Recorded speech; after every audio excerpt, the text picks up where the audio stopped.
Happy New Year! What excitement! 365 new days to do new things, to enjoy. I would just like to wish you all a very, very happy new year. There's something I'm just imagining.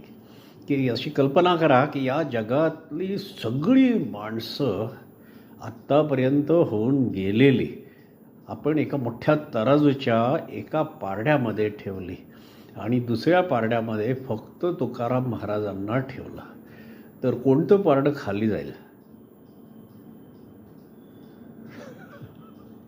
मला वाटते तुकाराम महाराजांचं पारडंच खाली जाईल, कारण की ते स्वतः प्रत्यक्ष सदेह वैकुंठात गेलेले आहेत, तिथे जाऊन वास्तव्य करीत आहेत. अर्थात this is a very nice idea, पण ओनली ॲज अन आयडिया. पण माझ्या म्हणण्याचा अर्थ असा लक्षात घ्या की सगळ्या संतांमध्ये अतिशय आगळा वेगळा संत म्हणजे तुकाराम महाराज. त्यांना जगद्गुरू म्हणतात, ते काही उगीच म्हणत नाहीत. पण हे कळायसाठी आपल्याला पूर्ण अभंग गाथा वाचायला हवी.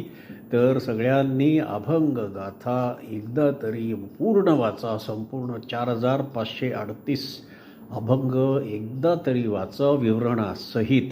मराठीतून वाचा, इंग्रजीतून वाचा, पण अभंग गाथा वाचा. मग तुम्हाला कळेल तुकाराम महाराजांना जगद्गुरू का म्हटलं आहे. आणि मी जशी जशी गाथा वाचली तशी तसा माझा त्यांच्याबद्दलचा आदर अनेक पटींनी वाढत गेला आणि अजून आता तो अनेक पटींनी दररोज वाढतो आहे. जेव्हा मी कुठल्याही एखाद्या अभंगाच्या भाषांतरामध्ये जेव्हा डुंबतो, त्यांची जी विचारसरणी आहे, त्यांची परमेश्वराशी सतत संपर्क साधण्याची जी कला आहे, ती बघून मी अमेज होत जातो, अमेज. तर ह्याच्यासाठी गाथा वाचणं आवश्यक आहे. नवीन वर्ष आहे, ब्रँड न्यू इयर. कोरी कोरी मर्सिडीज गाडी मिळाली आहे, गाथा वाचूया या वर्षात, निश्चय करून टाका.